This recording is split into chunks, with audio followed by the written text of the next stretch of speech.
أعوذ بالله من الشيطان الرجيم بسم الله الرحمن الرحيم وقال رجل مؤمن من آل فرعون يكتم إيمانه أتقتلون رجلا أن يقول ربي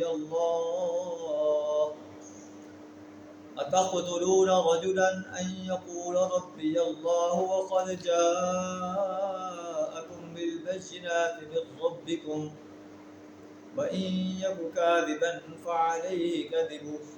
وإن يك صادقا يصبكم بعض الذي يعدكم إن الله لا يهدي من هو مسرف كذاب صدق اللہ العظیم۔ سورہ المومن آیت نمبر 28 آپ کے سامنے تلاوت کی۔ اس کا ترجمہ کچھ اس طرح ہے۔ فرعون نے جب موسیٰ علیہ السلام کے قتل کا ارادہ ظاہر کیا تو آل فرعون میں سے ایک شخص جو دل میں مومن ہو چکا تھا، اپنے ایمان کا اظہار نہیں کیا تھا، تو وہ پکار اٹھا، وقال رجل مؤمن من آل فرعون، آل فرعون میں سے ایک مومن انسان نے کہا، اتقتلون رجلا ان یقول ربی اللہ، کیا تم اس شخص کو قتل کرتے ہو جو کہتا ہے کہ میرا رب اللہ ہے، وقد جاءکم بالبینات من ربکم،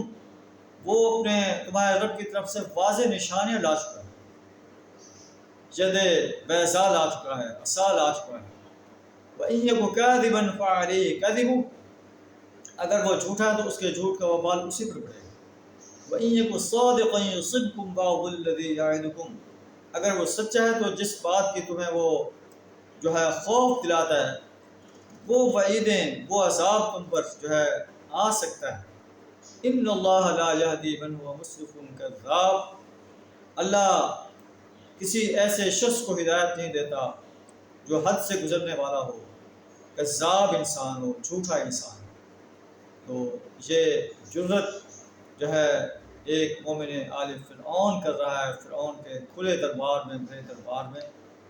کہ تم ایسے شخص کو کیوں قتل کرتے ہو جو کہتا ہے کہ میرا رب اللہ۔ اور اسی انداز کا طرز عمل جو ہے قریش مکہ نے نبی صلی اللہ علیہ وسلم سے کیا تھا۔ عقبہ بن معیط جو سرداران قریش میں سے تھا، اس نے آپ کی گردن کے اندر کپڑا ڈال کر آپ کو قتل کرنا چاہا۔ صدیق اکبر رضی اللہ تعالیٰ عنہ تشریف لائے، آپ نے عقبہ بن معیط کے شر سے نبی صلی اللہ علیہ وسلم کو چھڑایا اور آپ نے فرمایا، اتقتلون رجلا ان یقول ربی اللہ، کیا تم ایک ایسے شخص کو قتل کرتے ہو جو کہتا ہے کہ میرا رب اللہ۔ جب انسان اللہ کے دین کی دعوت لے کر میدان عمل میں آتا ہے تو پھر اسے ان مشکلات کا سامنا کرنا پڑتا ہے، لیکن اللہ کا قرآن کہتا ہے مشکلات سے گھبراؤ نہیں، مشکلات کا مقابلہ کرتے ہوئے اللہ کے دین کی دعوت انسانیت کے سامنے پیش کرتے چلے جاؤ، اللہ کے دین کو غالب کرنے کے لیے، باطل نظاموں کو مٹانے کے لیے اپنا مال پیش کرتے چلو جاؤ، جان پیش کرو، وقت پیش کرو، صلاحیت پیش کرو، کامیابی تمہارے قدم چومے گی۔ اللہ سے دعا درا ہمیں بھی اپنے دین اسلام کو غالب کرنے کے لیے، باطل نظاموں کو مٹانے کے لیے اپنا مال، جان، وقت اور صلاحیت